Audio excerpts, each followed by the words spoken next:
Good morning class. बेटा आज हमारा जो टॉपिक रहेगा वो एक नया टॉपिक जो है वो हम स्टार्ट करने वाले हैं, जिसका नाम है Nazism and the rise of Hitler. Hitler के बारे में आपने सुना भी होगा, है ना। लेकिन लेसन शुरू करने से पहले मैं आपको कल का जो डे था हमारा, यानी वो था आपका 26 जनवरी। और सभी को पता है कि 26 जनवरी का जो महत्व है वो क्या है, कि इस दिन को हम रिपब्लिक डे के रूप में सेलिब्रेट करते हैं। कौन सा डे भाई? Republic day. रिपब्लिक डे का मतलब क्या होता है, यानी देश का ऐसा शासन जिसमें जो रूलर होता है, या फिर हम ये कहिए कि जो देश का प्रमुख होता है, हेड होता है, वो वंशानुगत ना हो करके वो अपनी एबिलिटी के आधार पर या फिर इलेक्शंस के द्वारा इलेक्ट किया जाता है, तो वो रिपब्लिक कहलाता है। यानी हमारे देश का जो हेड है, कौन है भाई हेड? हमारे देश का जो हेड है वो है प्रेसिडेंट। तो जो प्रेसिडेंट है वो जैसे मोनार्क के टाइम में होता था कि बाप के मरने के बाद उसी के बेटे को रूलर बना दिया जाता, तो यहाँ पर ऐसा नहीं है कि राष्ट्रपति की डेथ के बाद उसी के बेटे को राष्ट्रपति बनाया जाए, ऐसा कुछ भी नहीं होता। इलेक्शंस होते हैं और इलेक्शंस में जो विजयी होता है, जो चुनाव जीतता है, वही व्यक्ति प्रेसिडेंट के रूप में काम करता है। तो मतलब हमारा देश कैसा है, एक रिपब्लिक कंट्री कहलाता है। ठीक है, ये तो बात हुई रिपब्लिक के बारे में। अब हम बात करते हैं कि हमारा आज का जो रिपब्लिक डे था वो कौन सा रिपब्लिक डे हमने सेलिब्रेट किया है। तो भाई वो हमने 73rd यानी 73 जो रिपब्लिक डे है वो सेलिब्रेट किया है हमारे इंडिपेंडेंस के 75 साल पूरे होने पर। कि हमारे 75 साल हो गए हैं हमें इंडिपेंडेंस हुए, तो उसमें अमृत महोत्सव जो है उसका जो है लॉन्च किया गया है प्रधानमंत्री के द्वारा। अमृत महोत्सव जो आयोजन है, प्रोग्राम है, वो लॉन्च किया गया है। अब इसमें देखिए क्या रहा कि 26 जनवरी के दिन हमारी जो दिल्ली का जो राजपथ है, इसके ऊपर तीनों सेनाएं जो हैं वो अपनी शक्ति का प्रदर्शन करती हैं, बेहतरीन प्रदर्शन जो है वो किया जाता है। इसके अलावा हमारे इंडिया की जो पहली फाइटर पायलट है, जिसका नाम है लेडीज फाइटर पायलट, जो शिवानी सिंह है, उन्होंने भी कल राजनाथ सिंह जो हमारे प्रेसिडेंट हैं उनको सलामी दी है। इसके अलावा जो शौर्य चक्र है, वीर चक्र है, वो भी 26 जनवरी को ही जो है वीरों को दिए जाते हैं, कुछ जैसे मरणोपरांत भी दिए जाते हैं। और इसके अलावा जो बच्चे साहसी होते हैं, जो अपने वीरता का परिचय देते हैं, ऐसे बच्चों को भी 26 जनवरी के दिन ही उनको रिवॉर्ड किया जाता है। ठीक है भाई। तो 26 जनवरी की हम बात कर रहे हैं, तो 26 जनवरी के दिन कल ऐसा क्या खास हुआ? देखिए, जब से हमने अपना रिपब्लिक डे मनाना शुरू किया है, तभी से हमारे इंडिया के अंदर कोई ना कोई विदेशी व्यक्ति, जैसे कोई किसी देश का प्रेसिडेंट हो गया या कोई पीएम हो गया, तो वो भारत के अंदर आते हैं रिपब्लिक डे के रूप में, जो है एज ए गेस्ट भारत के अंदर आते हैं। ये प्रक्रिया जब से हमने रिपब्लिक डे मनाना शुरू किया तब से जारी है, लेकिन ना तो हमारे यहाँ पिछले साल कोई आया और ना ही इस साल आया। क्यों नहीं आए भाई? कोविड के कारण। इस बार भी कोई नहीं आया, पिछली बार भी कोई नहीं आए थे। ठीक है। और दूसरी महत्वपूर्ण बात, कल जो है 26 जनवरी को जो हमारे पीएम है, पीएम कौन है भाई? नरेंद्र मोदी जी। तो पीएम जो है उन्होंने क्या पहना हुआ था? उन्होंने कुर्ता पजामा पहना हुआ था। इनके अलावा उन्होंने जो टोपी पहन रखी थी, हैट पहना हुआ था, उस पर ब्रह्म कमल बना हुआ था। मतलब उत्तराखंड में ब्रह्म कमल यानी कमल को राजकीय पुष्प के रूप में जाना जाता है उत्तराखंड के अंदर। तो वो ब्रह्म कमल जो था वो धारण किया हुआ था मोदी जी ने। और मणिपुर के अंदर जो गमछा पहना जाता है, जो स्टोन पहना जाता है, वो उन्होंने पहना हुआ था। इट मीन्स क्या हुआ है कि डाइवर्सिटी इन यूनिटी, कि विभिन्नता में एकता जो है वो देखने को मिली उनकी पोशाक से। और ये सारी चीजें रिप्रेजेंट करते हैं कि हमारा जो भारत का जो देश है वो कितना महान है। ठीक है। रिपब्लिक डे जो है, इसमें हमारी तीनों सेनाएं अपनी शौर्यता का परिचय देते हैं। काफी सारी झांकियां, रंगारंग कार्यक्रम जो है इसमें रखे जाते हैं। और भी बहुत कुछ जो है रिपब्लिक डे पे, जैसे आपने कल टीवी पे भी देखा होगा, देश के नाम जो राष्ट्रपति होते हैं वो 25 जनवरी को शाम को देश के नाम एक संदेश जो है वो पढ़ते हैं, बताते हैं, देश के नाम एक संदेश देते हैं। उसके बाद जो 26 जनवरी का जो हमारा प्रोग्राम है रिपब्लिक का, ये भाई 7 डेज चलता है। कितने दिन तक चलता है? 7 दिन तक चलता है। ये 24 से लेकर 30 तक चलता है। मतलब 30 का क्या है हमारा? 30 को शहीदी दिवस मनाते हैं हम, क्योंकि महात्मा गांधी की डेथ हुई थी इस दिन। डेथ तो क्या कहेंगे, क्योंकि मर्डर हुआ था उनका नाथूराम गोडसे के द्वारा, क्योंकि वो नाराज थे कि इन्होंने भारत और पाकिस्तान को अलग किया है, तो वो इसका जिम्मेदार जो है गांधी जी को मानते थे, इसीलिए उन्होंने गांधी जी को जो है गोली मार दी थी। तो 24 से 30 तक ये प्रोग्राम चलता है, लेकिन इस बार ऐसा क्या खास हुआ इसमें, इस बार 23 को क्या है भाई, हमारी सुभाष चंद्र बोस की जयंती हम मनाते हैं, तो 23 को ही ये अनाउंस हुआ कि अब की बार जो प्रोग्राम है, जो रिपब्लिक डे का जो 7 डेज का जो प्रोग्राम होता है, वो 23 से ही स्टार्ट हो जाएगा, ठीक है, और 23 से ही इसकी शुरुआत इस बार हुई थी, ठीक है। तो ये तो था भाई इससे रिगार्डिंग। 25 को हमने वोटर्स डे बनाया, टूरिज्म डे बनाया, रमाबाई राणा डे जो थे उनकी जयंती हमने मनाई है, ठीक है। तो ये जो डे है इनके बारे में हम बताते रहे हैं, इसके अलावा अगर कोई और डे आएगा तो उसके बारे में भी डेफिनेटली मैं आपको बताऊंगी कुछ ना कुछ। तो आज जो है, क्योंकि हमें अपना लेसन भी करना है, तो आज के लिए इतना ही, बाकी हम नेक्स्ट क्लास में करंट के बारे में बात करेंगे, क्योंकि अभी हमें अपना टॉपिक जो है यानी इतिहास में, अब हम आपको लेके चलेंगे, इतिहास के बारे में कुछ जानकारी प्रोवाइड करवाएंगे। तो देखिए यहाँ पर हमने एक नाम लिखा है, हिटलर का नाम। तो हिटलर का नाम सभी ने सुना हुआ है, आई थिंक कोई भी ऐसा नहीं है जिसने हिटलर का नाम नहीं सुना हुआ। आमतौर पर हम क्या करते हैं कि जो बहुत ही स्ट्रिक्ट पर्सन होता है, जो सख्त पर्सन होता है, उसको हम हिटलर का नाम ही दे देते हैं कि भाई ये क्या है, ये तो हिटलर है ना। लेकिन कोई भी व्यक्ति आप लगाइए तो वो बर्थ से ही ऐसा नहीं है कि जब वो अपनी माँ की कोख से पैदा होता है उसी टाइम वो हिटलर बन जाता है। हिटलर जो है, ऐसा नहीं है कि हिटलर भी ऐसा ही था स्टार्टिंग से, बचपन से ही ऐसा था, ऐसा बिल्कुल भी नहीं था। कोई भी व्यक्ति हिटलर बचपन से नहीं होता है, वो बनता है परिस्थितियों के कारण कि ऐसी क्या स्थितियां उनके टाइम में रही, ऐसा क्या फेज इन्होंने किया जिसकी वजह से उनका नाम जो है वो पूरी दुनिया में प्रसिद्ध हुआ और वो एक स्ट्रिक्ट पर्सन के रूप में हमें सामने आया, ठीक है। क्योंकि ऐसा नहीं है कि हिटलर जो है पैदाइश से ही स्ट्रिक्ट व्यक्ति थे, लेकिन इन्होंने अपने देश के प्रति जो कुछ भी देखा, जो भी सहन किया इन्होंने, यानी फर्स्ट वर्ल्ड वार के जो बाद इन्होंने जो स्थितियां देखी, उसके बाद इसके मन में आया कि भाई हमें स्ट्रिक्ट होना पड़ेगा, या किस तरीके से हम देश को जो है अपने रिवेंज हम ले सकते हैं हमारे साथ जो कुछ भी हुआ।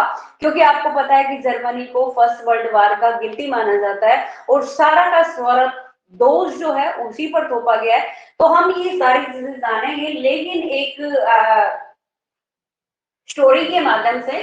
तो पहले हमने हिटलर के बारे में और नाजिज्म जो है, क्योंकि हमारा लेसन इसी से रिगार्डिंग है, तो इसी के बारे में थोड़ा सा डिस्कशन किया है कि हिटलर जो है एक स्ट्रिक्ट पर्सन थे और इन्होंने जो सेट ऑफ आइडियाज सेट किए थे उनको हम नाजी के नाम से जानते हैं। तो नाजिज्म इसके आइडियाज थे, आइडियाज की जो थ्योरी थी उसे नाजिज्म का नाम दिया गया है। अब यहाँ पर हम एक छोटे से बच्चे की स्टोरी से ये लेसन स्टार्ट करेंगे, ठीक है। तो हम एक 11 साल के बच्चे से बात करते हैं कि 11 साल का एक लड़का है जिसका नाम है क्या, हेलमुट, ठीक है।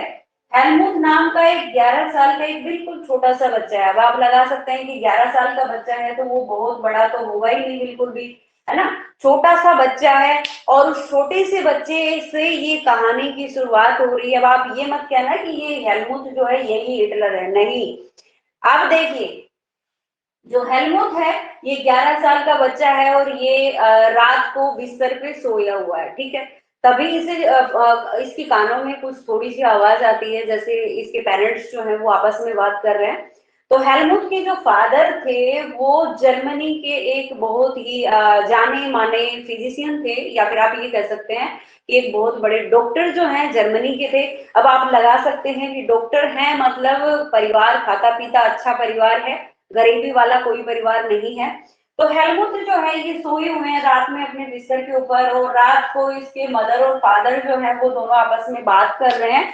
और फादर क्या कह रहा है उनकी मदर से, फादर कह रहा है कि मैं अकेला ही मरूं या फिर तुम सबको साथ लेके मरूं। क्या कह रहा है, इसके जो फादर हैं वो इनकी मदर से कह रहे हैं कि अब टाइम ऐसा आ गया है कि भाई या तो मुझे मरना पड़ेगा, या फिर या तो अब वो उनसे पूछ रहे हैं कि या तो अकेला मैं ही सुसाइड कर लूं या तुम सबको साथ लेके मरूं। अब आप सोचिए एक 11 साल के बच्चे के ऊपर जो सोया हुआ है उसके माइंड पर क्या असर इसका पड़ेगा, ठीक है। अब उन्होंने ये कहा कि भाई क्योंकि कारण जो है वो क्या है, अब इन्होंने कारण जो दिया वो ये दिया था कि या तो जो जेसिस हैं या क्रिपल्ड, क्रिपल्ड जो पर्सन है, क्रिपल्ड क्या होते हैं, क्रिपल्ड होते हैं जो अपाइज होते हैं, ठीक है, उनको क्रिपल्ड कहा जाता है। जेसिस जो होते हैं उनको यहूदी कहा जाता है, यहूदी, यहूदियों, या फिर इनको कहा जाता है अपंग, जो अपंग पर्सन होते हैं, क्रिपल्ड। अब क्या कह रहे हैं हेलमुथ के फादर, उनसे कह रहे हैं कि अब हमारे साथ भी वही होगा जो हमने जेसिस या क्रिपल्ड लोगों के साथ किया था। अब छोटा बच्चा है, उसको समझ में नहीं आ रहा कि भाई जेसिस के साथ इन्होंने क्या किया था या क्रिपल्ड जो थे उनके साथ क्या किया था, ठीक है। अब ये इतनी बात सुनता है, रात निकल जाती है। उसके बाद दूसरे दिन सुबह होती है, दूसरे दिन सुबह इसके फादर उठते हैं, पूरी फैमिली जो है, इनकी सिस्टर, इनकी मदर, फादर, सभी जो है ट्रिप के ऊपर जाते हैं, घूमने के लिए जाते हैं, काफी इंजॉयमेंट वहां पर ही करते हैं, घूमते हैं फॉरेस्ट के अंदर, काफी खाना पीना वहां करते हैं, मौज मस्ती करते हैं, गाने वाने गाते हैं, मतलब फुल जो फुली इंजॉय जो एक ट्रिप का आप ले सकते हैं, वो सारा इंजॉय जो है वो ये लोग लेते हैं, ठीक है। अब हेलमुथ जो है, अब रात की बात भूल जाता है, ये क्या सोचेगा कि भाई हो सकता है मेरे को सपना आ रहा हो उस टाइम और मैंने ऐसा कुछ सुना हो, क्योंकि दूसरे दिन इसने जो कुछ देखा वो तो सब कुछ बढ़िया था, पूरा परिवार ट्रिप पर गया हुआ है, सारे एंजॉय कर रहे हैं, मदर एंजॉय कर रही है, फादर कर रहे हैं, हेलमुथ कर रहा है, मतलब इसने ये सोचा कि हो सकता है कि मैंने रात को गलत सोच लिया। 11 साल का बच्चा वैसे इतना ज्यादा सोच भी नहीं पाता कि वो इतनी गहराई में उसको जाएगी रात को, ऐसे ही कुछ था, ठीक है। तो अब हेलमुथ जो है इंजॉय करता है और वो उस बात को भूल जाता है कि भाई हो सकता है कि मैंने गलती से सुन लिया हो, या मैं सो रहा हूँ, सपना ले रहा था, तो ऐसा शायद ना हुआ हो, ठीक है। अब सभी ट्रिप से वापस आ जाते हैं और इसके जो फादर फिजिशियन थे ये कहते हैं इनकी मदर के कि मुझे ऑफिस में कुछ काम है और मैं ऑफिस तक होके आता हूँ, ठीक है। उसके बाद इनके फादर कहाँ चले जाते हैं, वो ऑफिस में चले जाते हैं काम करने के लिए। अब वहां जाने के बाद हेलमुथ जो है, इसको ये पता चलता है कि वहां पर ऑफिस में इसके फादर ने अपने आप को सुसाइड कर ली, मतलब इनके फादर जो है उन्होंने अपनी ही गन से अपने आप को शूट कर लिया, ठीक है। अब जैसे ही हेलमुथ को ये पता चलता है, देखो जो ये दिन में पूरा ट्रिप के टाइम में ये सारी चीजें भूल चुका था कि जो कुछ भी हुआ मैंने बुरा सपने में सोचा होगा या जो भी है, वट कुछ भी नहीं है। बट जैसे ही इसने अपने फादर की सुसाइड की खबर सुनी, अब 11 साल का बच्चा है तो बिल्कुल डर गया ये बात सुनने पर, क्योंकि इसको ये नहीं पता कि जेसिस कौन है, क्रिपलर्ड कौन है और ऐसा क्यों हो रहा है, फादर ने ऐसा क्यों कहा। अब एक चीज हम आपको यहाँ बता देते हैं कि जो हेलमुथ के जो फादर थे वो क्या थे, वो नाजिज्म के प्रवर्तक थे, मतलब जो ये हम नाजिज्म की हम बात कर रहे हैं, नाजी की हम बात कर रहे हैं, ये इसके समर्थक थे। इन्होंने क्या किया था कि जर्मनी के अंदर जो भी नॉन जर्मन पर्सन थे, यानी जिसमें जेसस भी आते हैं या क्रिपलट आते हैं, तो सभी के इन्होंने क्या कर दिया था, मार दिया था, ठीक है। तो अब ये क्या कह रहे हैं, क्योंकि सेकेंड वर्ल्ड वॉर खत्म होने वाला था, क्योंकि ये घटना जो है ये आपकी कब की घटना है, ये घटना जो है 1945 के समथिंग की है, मई की ये घटना है, मई के महीने की घटना है 1945 में। तो अब ये कह रहा है कि ये जो टाइम था ये ऐसा समय था जब हमारा सेकेंड वर्ल्ड वॉर जो था वो खत्म होने की कगार पर था, और इनको ये बिल्कुल फाइनल पता था कि भाई अब जो सेकेंड वर्ल्ड वॉर खत्म होगा तो इसमें जर्मनी बुरी तरीके से हारने वाला है, ठीक है। और हारने वाला है तो इट मीन्स क्या है, अब हमारे ऊपर वही सारी चीजें थोपी जाएंगी जो हमने फर्स्ट वर्ल्ड वॉर में देखी थी, ठीक है। अब आप यहाँ पर एक क्वेश्चन जो होता है, अब देखिए अब क्या हुआ, हेलमुथ के फादर की मरने की खबर आई और इसके बाद इनकी डेड बॉडी यहाँ पर लाई जाती है, तो इनके फादर जो हैं वो उनके कपड़े जो थे वो पूरे ब्लड से सने हुए थे, तो इनकी मदर क्या करती है, वो फटाफट उन कपड़ों को निकाल के और घर की जो अंगीठी होती है उसमें फटाफट से जला देती है। अब हेलमुथ ये सारी चीजें देख रहा है, उसको समझ में नहीं आ रहा है कि उनकी मम्मी ऐसा कर क्यों रही है, ठीक है, क्योंकि ऐसा जो है, क्योंकि वो ऐसा लग रहा था कि वो इनकी सुसाइड को छिपाने की कोशिश कर रही है कि उन्होंने सुसाइड किया, ठीक है। अब हेलमुथ इतना डर जाता है कि इसको ये लगता है कि पता नहीं तेरी मम्मी तुझको कब जहर दे के मार दे, क्योंकि डर जो था वो इसके अंदर बैठा हुआ था। तो ऐसा कहा जाता है कि आने वाले नेक्स्ट 9 साल तक, 9th ईयर तक हेलमुथ जो था इसने अपने घर पे कुछ भी नहीं खाया, इसने ना खाना खाया ना कुछ नहीं किया। ये बाहर ही कहीं खा के आता था, लेकिन इसने घर में नहीं खाया, क्योंकि इसको डर था कि इसकी मम्मी जो थी वो इसको कहीं जहर ना दे दे। ठीक है, अब अब हम बात करते हैं कि भाई जो हेलमुथ था इसने ये सारी चीजें देखी, काफी डर गया। लेकिन यहाँ जो क्वेश्चन अराइज होता है वो ये होता है कि हेलमुथ के फादर ने डेथ यानी सुसाइड जो अटेम्प्ट की थी वो क्यों की थी, और ऐसा क्या हुआ था कि जिसकी वजह से ये लोग इतना डरे हुए थे। अब ये अप्रैल सॉरी मई के महीने की घटना है। अगर हम अप्रैल की बात करें, ठीक है, अप्रैल में अगर डेट की बात करें तो 30 अप्रैल 1945 को जो हमारे हिटलर साहब हैं, कौन, हिटलर की हम बात कर रहे हैं, तो हिटलर जो है और इनके जो दोस्त थे जेबल्स, ठीक है, तो वो दोनों और उनकी फैमिली जो, ऐसा माना जाता है कि जर्मनी का जो बर्लिन है उसमें एक बम्बर जो था उसके अंदर ये इनका परिवार जो है बैठा था, और वहीं पर इन्होंने सभी ने सुसाइड कर ली थी, क्योंकि इनका ये मानना था कि बजाय हम किसी को सरेंडर करें, हम अपने आप को शूट कर लें, वो ज्यादा बेटर है। ठीक है, तो इस पर हम आएंगे कि ऐसी नौबत क्यों आई हिटलर को कि हिटलर को जो है सुसाइड करनी पड़ी, या हिटलर के जो आइडियाज थे उनको फॉलो करने वाले जो लोग थे जैसे हेलमुथ के फादर थे, तो उनको सुसाइड करने की जरूरत पड़ी। तो ऐसा क्यों हुआ, तो वो हम एक बार देख लेते हैं। तो इसके लिए हमें थोड़ा सा पीछे जाना पड़ेगा। पीछे मतलब हमारा जो फर्स्ट वर्ल्ड वॉर हुआ था, उस फर्स्ट वर्ल्ड वॉर के बारे में हालांकि मैंने काफी चीजें बता रखी हैं आपको, बट एक बार थोड़ा सा हम देखने की बात करेंगे। देखिए, जैसे हम बात करें, सपोज ये आपका ग्रुप ए है और ये आपका ग्रुप जेड है। ग्रुप ए की हम बात करें, मान लीजिए ये आपका सेंट्रल पावर है, ठीक है, सेंट्रल पावर है, और ये क्या है, ये आपकी अलायंस है, ठीक है, अलायंस पावर। अलाइज पावर यानी जिसे हम क्या कहते हैं, अलाइज को जो इंग्लिश में कहा जाता है वो मित्र कहा जाता है। तो मित्र राष्ट्र भी आप इसको कहते हैं, मित्र मंडली कह सकते हैं, और इसको आप कह सकते हैं क्या, सेंट्रल पावर। यूरोप के अंदर जो सेंट्रल के अंदर जो देश थे उनको हम सेंट्रल पावर के नाम से जानते हैं। तो सेंट्रल पावर जो है जिसे जर्मनी शामिल है, मेन रूप से जर्मनी शामिल है, ऑस्ट्रिया,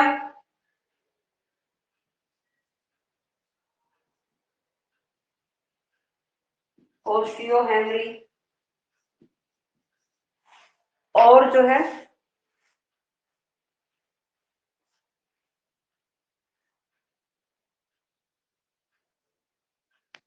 ऑस्ट्रियो हंगरी है, ओटोमन है,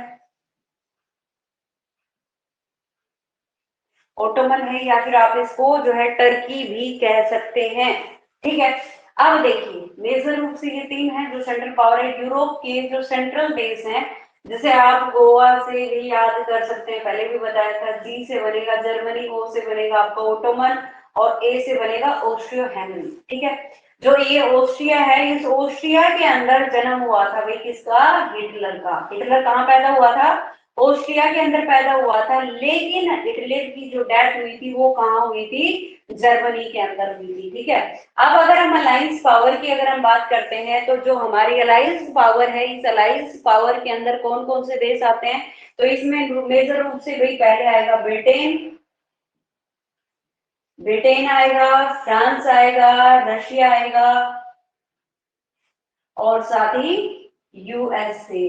ठीक है, अब देखिए यूएसए जो था ये फर्स्ट वर्ल्ड वॉर में एंटर हुआ था भाई 1917 में। ठीक है, तो मेजर रूप से जो कंट्री थे इसके अंदर और भी बहुत सारे कंट्री थे, लेकिन जैसे पोर्टुगीज है या फिर आपका सर्बिया वगैरह है।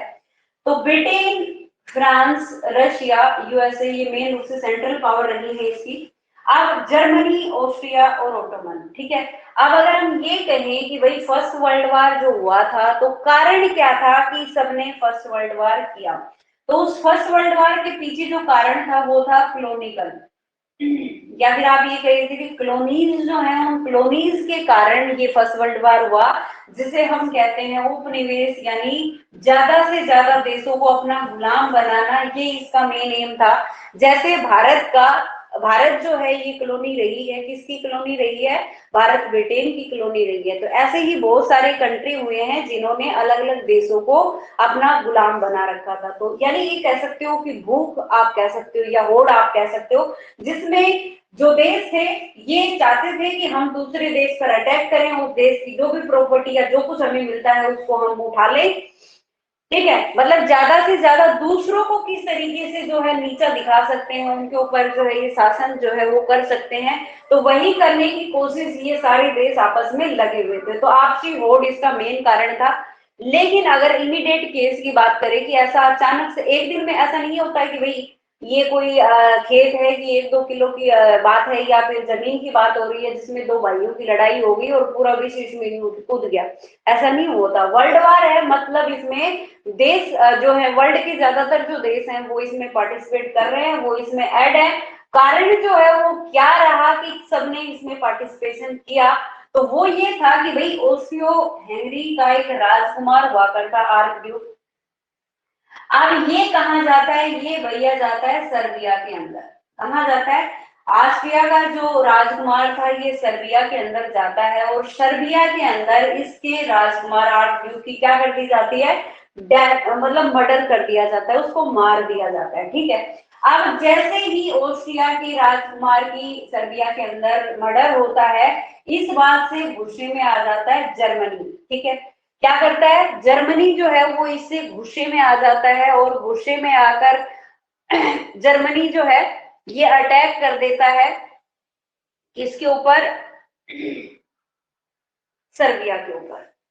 देखो राजकुमार किसका मर रहा है? ऑस्ट्रिया का मर रहा है। ऑस्ट्रिया का राजकुमार है सर्बिया के अंदर जाके मर रहा है, ठीक है। अब ये दोनों क्या है? ये दोनों ऐसे हैं कि बहुत ही गहरे मित्र हैं। अब ये बात जैसे ही जर्मनी को पता चलती, अच्छा हमारे राजकुमार को मार दिया, ले भाई, और इसने जाके अटैक कर दिया किसके ऊपर? सर्बिया के ऊपर। अब सर्बिया का दोस्त हुआ करता था रसिया, बहुत ही गहरा दोस्त। अब जैसे ही रशिया को पता चलता है कि भाई सर्बिया के ऊपर अटैक कर दिया, लेकिन किसने किया?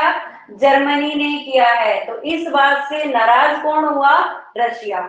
और रशिया ने अटैक कर दिया बदले में जर्मनी के ऊपर, ठीक है।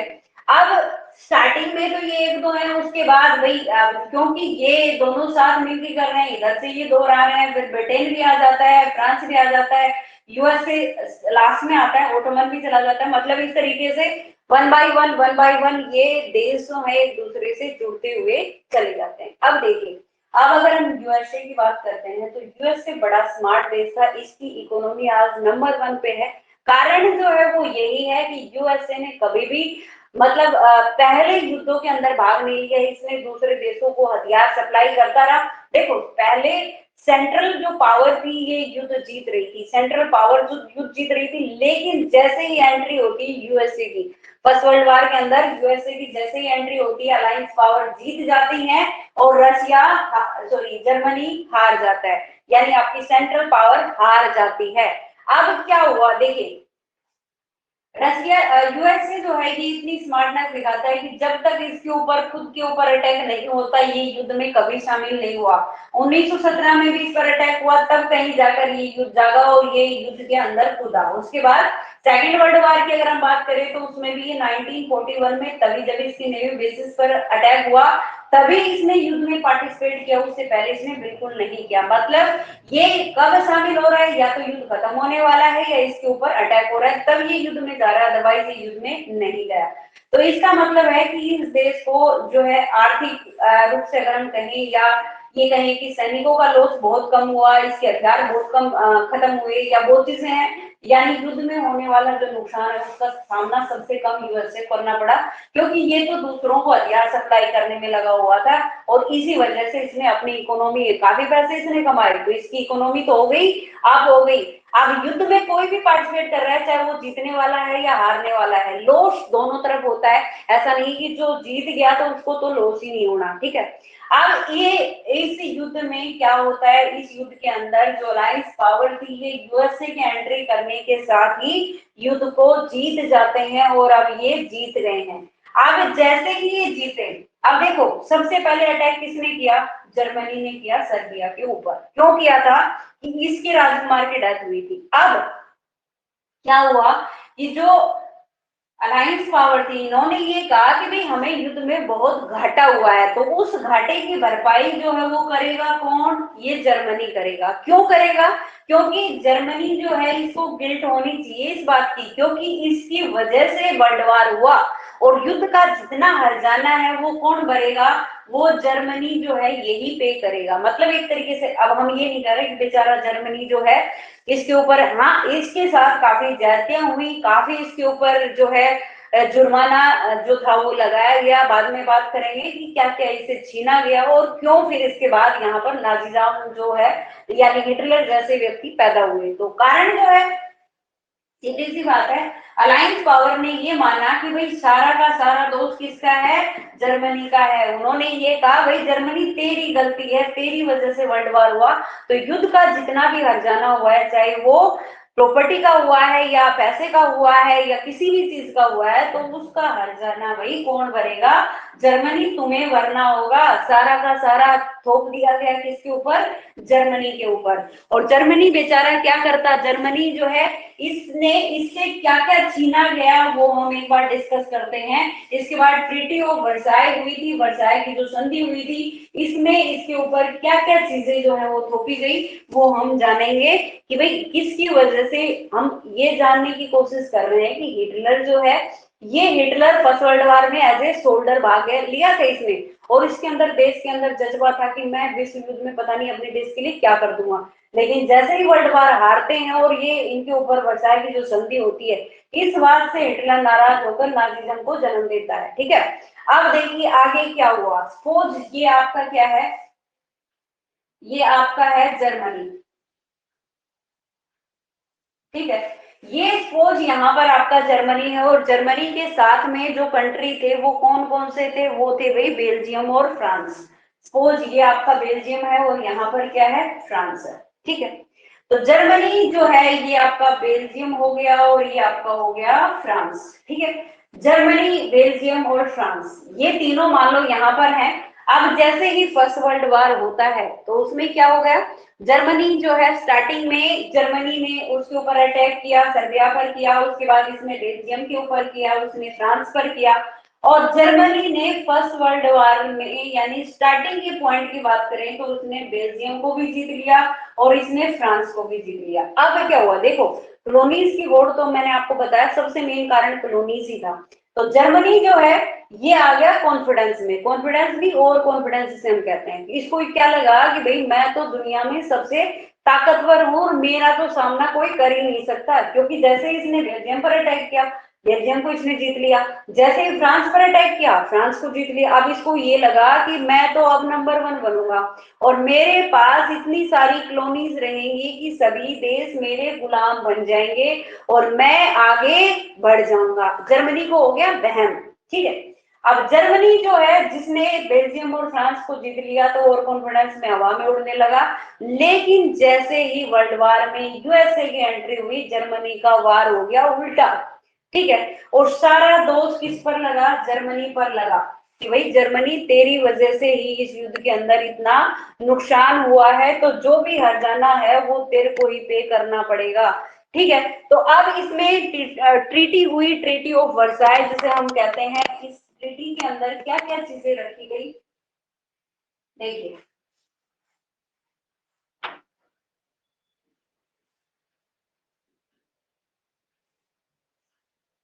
Treaty of Versailles,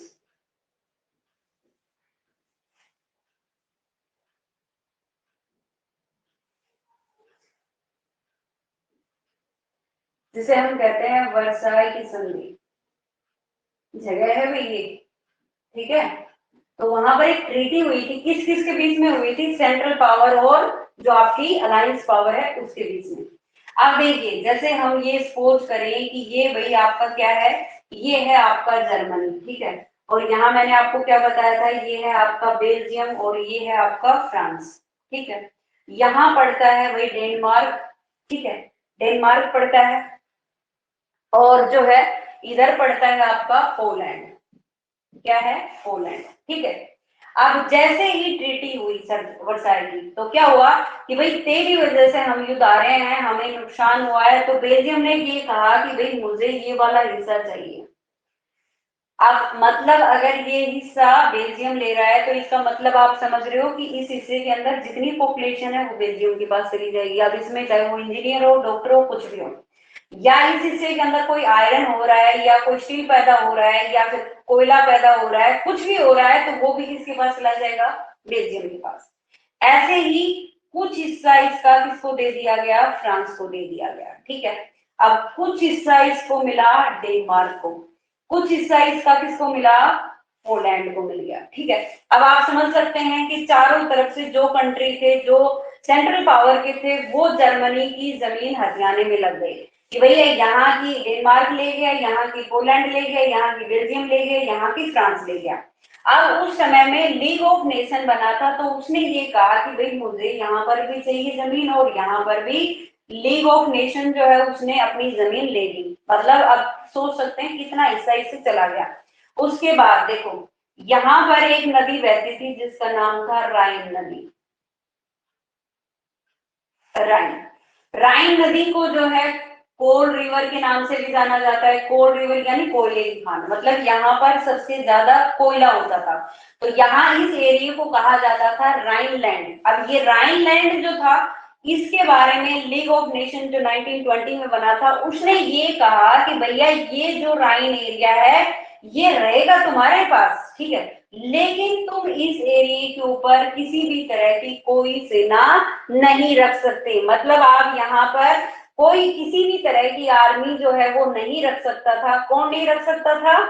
Germany.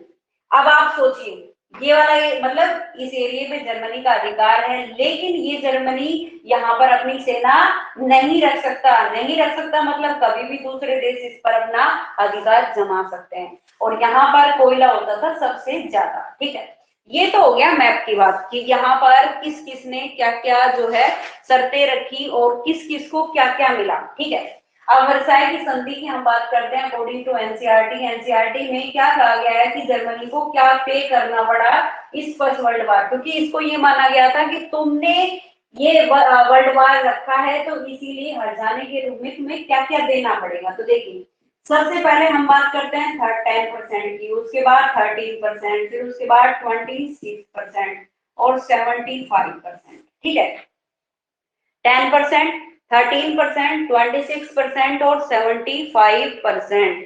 10% उसकी गई पॉपुलेशन। पॉपुलेशन तो जाएगी, अभी अभी मैंने आपको समझाया कि भाई कौन कौन से एरिया जो थे जो जर्मनी के पास थे, लेकिन जर्मनी से वो चले गए थे। ठीक है, जर्मनी का पॉपुलेशन जो 10% जो पॉपुलेशन थी वो कहाँ चलेगी? दूसरे कंट्रीज के पास चलेगी। अच्छा, 13% एरिया, 13% एरिया जो था वो चला गया, दूसरे देशों ने इस पर अपना अधिकार कर लिया। उसके बाद 26% कोयला। ठीक है, कोल, 26% जो कोल था, कोयला था, वो भी कहाँ चला गया? दूसरे देशों के पास। अब 75% आयरन भी कहाँ चला गया? दूसरे देशों ने ले लिया। अब मतलब अलायंस पावर ने ले लिया। अब आप सोच सकते हो कि जर्मनी के पास कितना नुकसान हो रहा है।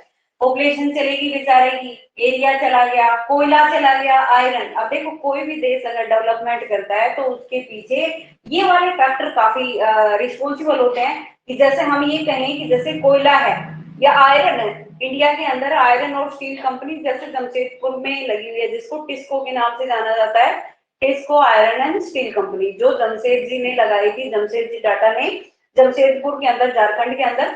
तो मतलब अब देखिए उसमें कितना डेवलपमेंट किया है स्टील के मामले में। तो इसका कितना सारा आयरन, कितना सारा कोयला तो दूसरे देश हजम कर गए। मतलब इसके बाद कहाँ बचेगा कुछ भी? देश डेवलपमेंट करेगा तो कैसे करेगा? क्योंकि ये रिसोर्सेज ही ऐसे होते हैं जिससे देश डेवलप करता है, इकोनॉमिक ग्रोथ करता है, तो वो तो उसके पास बचा ही नहीं है। अब देखो, अब इतने से भी अलायंस पावर का पेट नहीं भरा। उन्होंने ये कहा कि भाई जर्मनी तूने ही किया है जो किया है। अब हम यहाँ जर्मनी के प्रति अपनी जो है ये नहीं दिखा रहे हैं कि भाई जर्मनी जो था बेचारे के साथ बड़ा ही गलत हुआ, जर्मनी तो अच्छा था, उसने इतना सारा हर्जाना भरा, हम ये नहीं कह रहे। लेकिन जो हुआ वो भी गलत हुआ, क्योंकि पूरे वर्ल्ड वार के लिए एक ही देश को जो है ठहराना कि भैया तुमने ही किया है जो किया है और उसके ऊपर ही सारी चीजें थोप देना, वो कहीं ना कहीं गलत लगता है। उसके बाद इसके अंदर क्या हुआ कि वार ग्लिट के रूप में इसे 6 बिलियन जो पौंड है, 6 बिलियन पौंड के रूप में, हर्जाने के रूप में, गिल्ट के रूप में देने पड़े कि ये तेरी वजह से हुआ है, तो एज ए गिल्ट तेरे को क्या देना पड़ेगा, 6 मिलियन जो पौंड है, 6 मिलियन पौंड जो है वो तुम्हें क्या देना पड़ेगा, जुर्माने के रूप में देना पड़ेगा। इसके अलावा जर्मनी के पास एक एरिया था, रूवर एरिया, इस पर भी बाद में जो है जो अलायंस पावर है वो इस पर भी अपना अधिकार कमा लेती है, और ये एरिया जो है काफी इंडस्ट्रियल और ब्यूटीफुल प्लेस माना जाता है। तो इस पर भी बाद में, क्योंकि ये नहीं पे कर पा रहा था इतना सारा पैसा जो है, क्योंकि देखिए रिसोर्सेज इससे छीन लिए गए हैं, एरिया इससे छीन लिया गया, पॉपुलेशन इसकी चली गई, पैसे इससे ले लिए गए हैं, तो इसके पास कहाँ से पैसे आएंगे कि ये इसको जुर्माना पे कर पाए, और अपने लोग जो है उनको कैसे ये एम्प्लॉयमेंट दे पाएगा। तो काफी लोग बेरोजगार हुए, काफी चीजें जो थी जर्मनी के अंदर, अब इन चीजों का सामना जो था वो जर्मनी में करने पड़ा। ठीक है, अब देखिए अब इतने सारे रीजन होने के बाद अब बताओ जर्मनी क्या सोचेगा। जर्मनी सोचेगा कि अब चाहे जो कुछ भी हो जाए, चलिए मुझे मरना पड़े, लेकिन मैं इस बदले का जो जो भी रिवेंज है, यानी जो भी इन्होंने हमारे साथ किया है, जो ट्रीटी की है, इसका बदला मैं अवश्य लूंगा, चाहे क्या हो जाए, मरना पड़े। और इसी धारणा से नाजिज्म जैसी विचारधारा का जन्म हुआ। बात समझ में आई या नहीं आई। तो हिटलर जो था ये जर्मनी में क्यों आगे बढ़ा, वो कारण यही था, ये ट्रीटी ऑफ वर्साई जो हुई थी, इस ट्रीटी ऑफ वर्साई की वजह से ही हिटलर जो था, ये सैनिक था हालांकि, लेकिन इस ट्रीटी से वो इतना ज्यादा दुखी हुआ कि अब जो था इसने ये सोच लिया कि मैं अब इसका बदला जरूर लूंगा, लेकिन अपने तरीके से। ठीक है, अब हम बात करते हैं कि भाई जो जर्मनी का जो रूलर था, जर्मनी का रूलर अपना पद छोड़ के भाग जाता है। क्यों भाग जाता है? क्योंकि उसको पता था कि इतना सारा जुर्माना, 6 बिलियन पौंड का जुर्माना तुझे देना पड़ेगा और ये सारे एरिया तेरे से जाएंगे। तो उसने ये कहा, उसको ये लग गया था कि फर्स्ट वर्ल्ड वॉर अब खत्म होने वाला है और अब मुझे ही सारा, सॉरी, हाँ, जो आपका रूलर था जर्मनी का, मोनार्क सिस्टम वहां होता था, तो उसने ये कहा कि भाई अब जो कुछ है हार होगी और जनता तेरे ऊपर आएगी, क्योंकि तुमने ही पहले अटैक किया था किसके ऊपर, सर्बिया के ऊपर, जिसकी वजह से वर्ल्ड वार हुआ और लोग तुझे मारेंगे, इससे पहले ही उसने अपने पद से रिजाइन दे दिया, छोड़ के भाग गया। अब जैसे ही छोड़ के भाग गया, वहां पर एक वाइमर हुआ करता था जगह, वाइमर के अंदर रिपब्लिक जो था वो बना। अब वाइमर रिपब्लिक में क्या हुआ भाई, जो वाइमर रिपब्लिक है, लोगों को ये लगा कि भाई वाइमर जो है इसका सही इस्तेमाल होना चाहिए, तो वाइमर रिपब्लिक जो है इसका गठन हुआ और इसी ने ये ट्रीटी ऑफ वर्साई किया था। तो अब लोग हो गए वाइमर से नाराज। वाइमर जो रिपब्लिक था, इसमें सभी को यूनिवर्सल अडेंट फ्रेंसिस की बात कही गई कि भाई सभी को वोट डालने का अधिकार होगा, मतलब इसमें चाहे वो फिर मैन हो प्लस वुमेन हो, सभी को वोट डालने का अधिकार होगा। एक तरीके से डेमोक्रेसी की स्थापना जो की गई, रिपब्लिक स्थापित किया गया जर्मनी के अंदर, वाइमर के अंदर।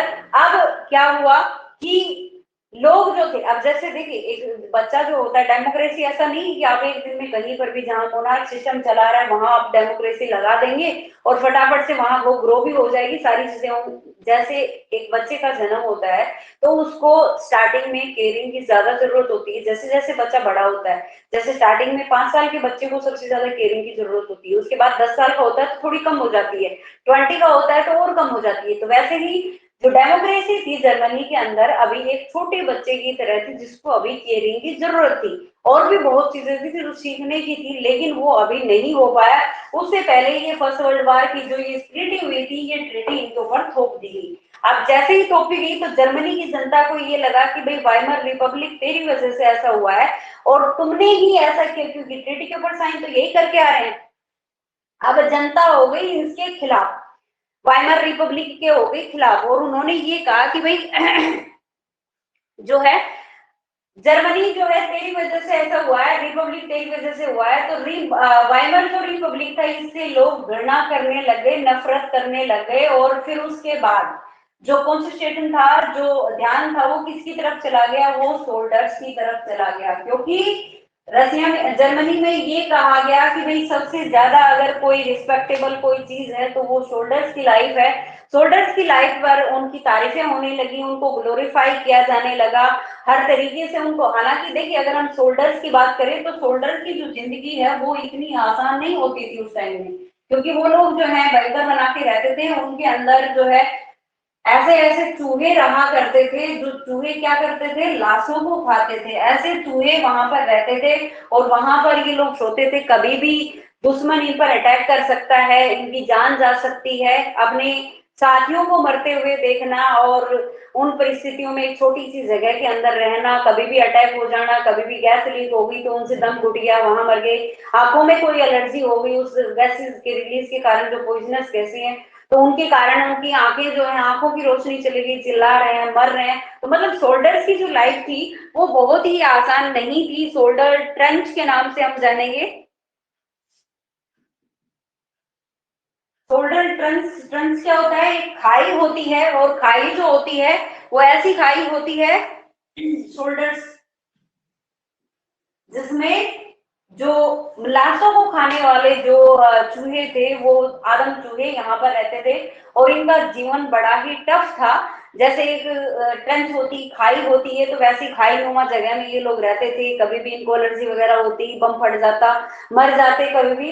तो मतलब लेकिन वहां की जो पॉलिटिकल्स थी, या आप ये कहिए कि जो हिटलर के जो समर्थक थे, हिटलर जैसे व्यक्ति थे, उन्होंने ये कहा कि अगर जीवन जीना है तो एक शोल्डर की तरह जीवन जो है होना चाहिए। क्योंकि अब ये सारा फोकस कहाँ लाने वाले थे, शोल्डर्स के ऊपर लाने वाले थे।